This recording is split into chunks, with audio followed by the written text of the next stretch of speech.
The house edge is one of the more misunderstood things in the game of craps and around the casino. You know, craps is one of the few games where the house edge is different on all the different bets you can make, so it makes it a little bit more confusing and more complicated for the average player. What I want to do here is uncomplicate. I want to unwind you from that math, that crazy math that it actually is, and look at it on the table, really kind of break down the bets and see how the house edge impacts our profits on a bet-by-bet basis. Identify what the good house edge bets are, what the bad house edge bets are, and how we can best change our betting habits to take good advantage of the house edge. I'm John. This is Pro Craps. Let's go ahead and unpack that house edge. All right, let's dig into what the house edge is and what it isn't. So simply put, the house edge is a commission on your wins. That's it. No different than a grocery store that charges you more for a loaf of bread than what they paid for the loaf of bread, right? You're paying a little bit extra. That's their bottom line. That's their profit guarantee. The same with the casino. They take a little bit off of every single win so that they can guarantee some level state of profit. Over the course of billions of resolved bets, they can guarantee that. Now, they also have another income stream, which is your losing bet. So they're going to get money from you when you lose and a little bit more when you win, but they can guarantee it on the win. If every bet resolved exactly to probability every time, they would guarantee themselves that slice off of the wins. And that's really how their bottom line works. And the calculations that they do, that algebra that we saw earlier, is designed to make sure that that works over the course of every bet in the casino. And the way that you see it, the way that you feel it, it's tough to see it in real time, but when I show it to you spread out on the table in a minute, you'll see that it really amounts to the amount that you should win versus the amount you actually win. And the difference of that is the house edge. Now, again, you don't feel that as you're winning directly. You don't directly go, oh, there's the house edge. But when I show it to you, you'll go, oh, I see where they're taking their commission. And that'll make some sense, I think, when you see it laid out. But that's the genesis of it. What the house edge isn't, it's not a guaranteed way to win. It's not necessarily a way to gauge a better bet. Okay, what's a better bet? Sure, if you get paid more true to the actual probability, and the casino does, and there are bets, by the way, where the casino does not take that commission. You'd love to make every bet have no commission on it, but you can't. The bets that have no commission are the hardest bets to win. So yeah, you can eliminate some of the house edge by making those types of bets, but getting those bets to pay off is a little bit more work. And that's why you had this sort of mental gymnastics that you play. Which bets do I make? The house edge can inform you of what bets you might want to lean into, but it's not a gauge of the perfect bets to make, nor is it a guaranteed way to win. The house edge in no way guarantees you any kind of a win. It just pushes you in directions and it informs you of what bets are more likely to have you lose a little bit less. And really, when you look at the why of this whole thing, that's what it's all about, right? We want to make sure that we keep a higher percentage of our wins, okay? Higher percentage of our wins means we could potentially make more money, but the house edge itself doesn't guarantee you more money, more frequent wins, or higher profits. It just guarantees you to lose a little bit less, keeping more of your money. So all of that said, that's sort of the theory behind the house edge. I think I want to get back to the table and show you with chips and with some bets what house edge looks like and at which points during the game you can see and feel the house edge. Let's head to the table. Let's look first at this any 7 bet because it's a bet that really kind of sucks, but it's easy to calculate. Okay, the any 7 bet pays 4 to 1, $4 for $1. Okay, $4 to $1. Now we'll do all that we do here today, assuming probability holds. So if probability holds over 36 rolls, you're going to win $6 or $4 6 times. Okay, $4 you're going to win 6 times. That equals, your math is $24. Okay, 4 wins or sorry, $4 per win 6 times is $24. What you should get paid, that's what you do get paid. What you should get paid is 5 to 1. Right? The actual odds of payment for this bet should be 5 to 1, not 4 to 1, which means on those same 6 wins, you should win $30, but you're getting paid $24. There's the commission. There's the house edge. You're gonna lose or pay back to the house $6. You're gonna invest 36 to win 24. Okay, that's the problem here. That's where the house edge gets you. Okay, that's where you end up paying that tax, right? Is looking at the likelihood or the how many times the bet ought to win and how much that bet actually pays versus how much it ought to pay. And that's where you're giving back your cash right there. So that's one way of looking at it. I'm going to give you a place bet example too, because the place bets are where this really kind of, I think it's easier to see on the place bet side. And let's just take the 6. Let's do a place bet on the 6. We'll do a $6 6. All right. Now, what that pays, $6 pays, as we know, $7. But your actual odds here, right? You're at and let's look at the numbers. 1, 2, 3, 4, 5 ways to win it. And you're up, don't pass, 2, 3, 4, 5, 6 ways to lose that bet. 5 to 6, right? It should pay 5 to 6 or 6 to 5 because you're in the ugly side, right? You should be able, I'll do it in the 8. You should be able to bet 5 and get paid 6. That's what ought to happen. What does happen is you bet 6 and get paid 7. And here's where I don't want to do the math, but I want to show you how this plays out over the course of bets. Let's take a proper one. Okay, what ought to happen? What ought to happen is you should win in 36 rolls 6 times or 5 times. That 8 should pay $6 to you 5 times if things were paid properly. You'd lose that $5 6 times. You're going to win it $6 5 times because the 8 and the 6 come 5 out of 36 times. You're going to lose it 6 times. So if you were to win 5 and then subsequently lose the next 6, let's take a look at what happens here. There's 5. 1, 2, 3, 4, 5, 6 losses. 6 losses equals the amount of 5 wins. That's a zero house edge. That's how the odds pay on the come bets. That's what the zero house edge would look like. However, we don't live in that world. We live in the world of a house edge, which means on the 6 or the 8, 5 times, 2, 3, 4, 5 times, you're going to make $7 on your wins. I'll put the ones out here so we can see them all. 2, 3, 4. Okay, you're gonna make $7 6 times. If you played same bet every single time, $7 5 times. That's what you would get paid on a $6 bet on the 6. What should you get paid, right? If you lose this 6 times, right, you get paid $7 5 times. If you lose it the 6 times you're supposed to lose it, let's take a look at what happens here, okay? You're gonna lose 1, 2, 3, 4, 5. You're gonna lose a little bit. Look at that, we're missing a buck here, right? Because the house edge works out that way. If you lose it 6 times, you're actually owing them money, right? You're not getting all your money back. Here, when we did true payments, you were even, right? So you win 5, you lose 6, you're 0 in the hand. Here, you win 5, you lose 6, you still owe them $1. There's your house edge, okay? And I said this yesterday and it made somebody angry. I say you don't feel this when you're playing.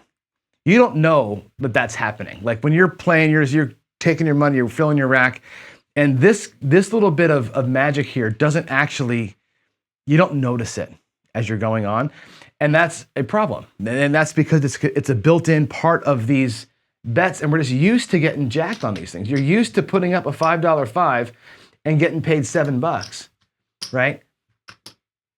That's the wrong payment. $10 is a better example because the math is easier, right? $10 should pay you 15. 10 should pay 15 because you're at a 3-2 disadvantage on this bet. You should get paid 15. What do you get paid? 14. That's an easy one to see. On the 10, instead of 15, you're getting paid $1 less every single time. So on your 5 losses, you're giving back $5. When you win 4 and lose 5, you're giving back $5 every single time. So remember that. That's how house edge kind of looks in person when you see it. And I want you to remember when you hear the words house edge, that's what it means. It doesn't have anything to do with This come bet that goes from the come to the 8 and gets paid is no more or less likely to pay off than that bet is, than the place bet. The difference is that you have an advantage here and then a disadvantage here, right? You're at a 2-to-1 advantage to win. You're at a 6-to-5 advantage or disadvantage to lose here. That bet has 2 phases. The house edge on this bet is lower because of that, because of this advantage here, and then you get to place the odds on it. So hope that makes sense, the way that I broke that down, because it's a kind of a thing where you feel the house edge, but you don't feel the house edge. Like, you're not having to pay them money. Like, think about your lay bets. When you have to give them a commission, you got to hand them a dollar for your lay 4, right? Or you got to hand them $1 when you buy the numbers. You're feeling house edge on those bets because you're actually handing them the commission by hand. Here on these bets where the house edge is built into the bet, you don't feel it on the bets, but it's there, and it does suck life out of your wins a little bit at a time. Okay, the 4 and the 10 are worse. You're losing a higher percentage. On the 6 and 8, you're losing just that $1, right? On the 4 and 10, you're losing $1 on every single hit. And you're at a 2-to-1 favorite here. You're losing a big portion of that. Every time you take a hit, you're losing more money from your win. Again, it isn't the kind of thing where, you quote unquote feel it as you go, but over time that adds up. And I think it adds up, and you feel it more when you're doing same betting. Same betting will crush you with the house edge. But you can outperform come bettors as a place better if you're pressing, right? If the probabilities hold true, where you can get the roll with 4 or 5 6s, and you're doing a semi-aggressive press, you'll almost double the output of a come better. The come better's maxed out, right? If you had, let's say you had 2 players. Let's just do it real quick. I don't know why I'm doing this, but let's say you have 4 hits on the 8. We'll take the 8 as the example. And we'll have 2 players, and they'll both have a total investment of $30. Okay, one player, I'll do it like this. I'll do it with reds. Okay, and one player might do like a $18 8 or something. Okay, $18 on the 8, 12 left in his rack. This other player here has $30, and he's going to do a come bet with max odds. And so if you take a look at like hit number 1 on this 8, this come bet travels in, this person gets paid $21. Okay? If they do a power press, like I've been talking about, doing a power press and taking their $12 out of their rack, how much can you bet here? You can get this bet up to $48. Okay? If you add money from your rack to it. Now, if we take a look at, there's 25. Okay, there's $48 with a little bit of change, okay? Both players have the exact same amount invested into this hand right now. Both players have, actually this player has less. This player's invested $27. This player's invested $30. On the second win that we get, the come bet is gonna come here, and it's gonna get paid like this. Even for the flat, 30 for the odds, and that can all come back to the guy's rack. And what he'll probably do is press it up, because you've got enough money here to do that. He presses up. This guy here, that 48 is going to pay 54, right?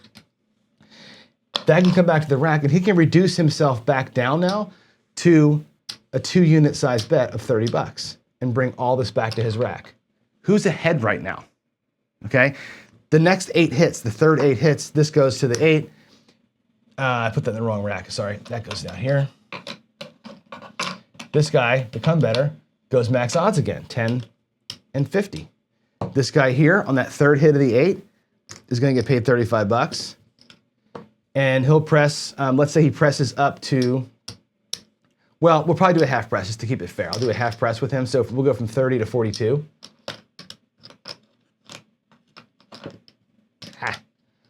42 on the third hit, racks that. Fourth hit comes, this guy comes down and gets hammered, right? He gets paid 10 plus 60. And here's the thing, the max he's gonna ever win is this. This is his top out. That's the come better. This guy here is gonna get paid 50 for 1 and bring his bet down. And now who has more money, right? It's not even close who has more money. The place better, who was aggressively pressing and took 4 hits, made more money with even less investment, okay? And I can do this with a half press and with a press and collect and a press and collect. it always outperforms the come bet in terms of profit if you play it right. If you sat here and did same bet, same bet, same bet, same bet 4 times, the house edge will eat this person alive. But if you press and bring down or press and go and catch the 4 in a row, that little streak that we caught there, this player can only ever win $135 in this scenario. That's the most that he can do with a $30 investment on one number. That's the best you can do. Come bet, max odds, double your come bet, max odds with your initial investment. That's what they're scoped to. Where a place bettor has options to get a little more out of it, a little more juice out of that play because they have the option to press and because they collect every single time. So I think frequency of win coupled with a little bit of different bet styles on those place bets can overcome, and I'm going to say this out loud, and I mean it in a different way. I'm going to say can overcome the house edge. You're not going to overcome the house edge mathematically, but from a return on what you invested standpoint, you're going to be able to return more of what you started with. So what that means is if I invested $28 and I won 190 versus investing $30 and winning 135, which player won a higher percentage of their initial outlay back? The place bettor did, right? Mathematically speaking, that erases the house edge if you do that because your percentage of what you bought in or what you bet versus what you brought back is smaller when you've pressed and collected that way. If you just same betted, you'd be way behind in that equation. Okay, I'll do a little bit of a math analysis here at some point, but I wanted to cover that because I think the house edge is so misunderstood. And unless you see what that really means here, right? Losing or winning 5 bets and losing 6 bets, where are you left? You're left owing money after your losses if probability holds on one of these numbers if you're just same betting. If the come better with the odds rather is going to be even on that same number of wins and losses minus the flat bet. So that's a short little thing on house edge. I can see myself doing a whole video here on this and really breaking the math down, but I just wanted to clear that up because I think for some reason I think it's confusing on some levels how the casino actually, how that works and what does the place bet look like when it's supposed to do when it does what it's supposed to do, which is lose 6 times and win 5 times on the 6 and 8. You end up being behind after that versus being even like you should be, right? If all things were equal, you'd win and lose at the proper rates over 36 rolls and be 0 in your bankroll. The way that it works out, if you win what you're supposed to win and lose what you're supposed to lose, you're always going to be behind. That's the house edge. And it's okay. People hate it. People hate the house edge or hate the casinos for it. I don't hate them for it. They're in a business, right? That to me, that is their commission. So anyway, that's that. George saying same bet is a linear model, which is yes, totally right. That's what I'm saying, George. I think same betting will crush you on the house edge. That's where you're going to find it. You're going to see it if you same bet. If you press and collect, your win percentage, your return on the investment that you put out there, is so much higher than it was on a low house edge bet that it actually erases it. And again, I will definitely do a mathematical look at that. I just this morning thought I need to talk about this again because we had this big conversation. So maybe later in the week I'll do a follow-up to this and we'll do some breakdown of math and I'll show you what it looks like over time and what that actually what does it mean if you were to even half press versus a come bet and what the ROI is. And I think it's an important mathematical thing to look at. Otherwise you lose the feel. Now here, I'm looking at Kevin and I'm looking at some other notes here. Let's see. I'm gonna run back before I go to the dark side stuff, and I'm gonna get to it and put my glasses on. And Kevin, and this is where it gets to be where it surpasses, right? When you get to 10, 20x odds, sure you can get past house edge, right? You can get it to almost 0 on some of these bets. But again, let me go back to the table. I can't make this point clearly enough. Where's my table zoom? And I know the come bettors hate when I make this argument, but when you go from a come bet to the 10, right, as that, it's got to hit second time, right? You can't get paid here on this flat bet or on your odds. And you can only do 3 times odds here. You can't get paid on these bets until the second hit. And I realize that people don't like that argument against the come betting when it goes from here to here. But it's an important thing to remember because repeating a number is really hard. I did that series a while back where we looked at even the 6 and the 8, the easiest numbers to hit, only ever hit once average on a roll, on a normal random roll. They only hit twice, like 12% of the time. So the repeater on even these numbers is a 12% or so chance that number. It's hard to get that second payment, right? So a come bet with the max odds you can take, in this case, it would be I'll put it like this, $75, right? $75 in odds. That's going to be the most fantastic payout you can get, right? It's the lowest house edge, the lowest commission you can get on this win. However, you got to hit it. You got to hit the 10 2 times in the same roll to get paid. That's pretty hard to do. And that's, again, why I say this, the house edge is not an indication that you're going to win more often. It's hard to win a low house edge bet like that because you have to hit it 2 times before you see the payment. And that's a hard thing for most shooters to do, is hit a number twice. So the frequency of your wins is lower. If you do happen to hit it twice, the place better has a chance to increase their bet and be at the same level as a come better with half the investment. I can put a $12 8 out there, take one hit, press to 24, where a come better comes through with $5 and then $25 in odds. We're basically at the same betting level. But I only have $12 invested versus 25 or versus 30. So you just got to think about that when you're doing your own personal math on this stuff. Just remember, frequency is a big thing. When they hit, if they hit, how often they have to hit for you to make your money. I think you got to calculate all that in, and I think that's what makes. Again, I say this all the time. It makes this game the best game because no other game has this, right? No other game has this mental gymnastics that we have to do to decide what's better. That's a big deal, I think. And I think it's what makes, doing a craps channel fun because I get to think about all this crap. And if for you guys that are playing it, you get to really weigh out what you want to do and how you want to approach it. I think it's pretty cool. All right, well, there's the house edge. As you can see, it's a little bit, right? You're going to feel that or see that a little bit on all of your bets, but there's ways to mitigate it. With even one press on a place bet, you can eliminate, quote unquote, the house edge where you don't feel the impact of it. You can lessen the effect of the house edge by making different decisions as you're betting. If you flat bet all day long, it's going to burn you up. If you get a press in there and collect it, you're going to be, generally speaking, okay if you have rolls that last through probability. So, as with anything else, you're looking for rolls in craps that break probability or that in the short term exceed expectations. Right? You know that the 6, for example, is going to roll 5 times out of 36. You're looking for that one pocket where it comes out 7 or 8 times. That's your capitalized time, right? That's what this game comes down to. You're never going to beat them at math. You're going to beat them in number of wins and by being smart with those wins. And that's how we get out of here with our profits. I'm John. This is Pro Craps. Thanks for watching. We'll see you in the next one.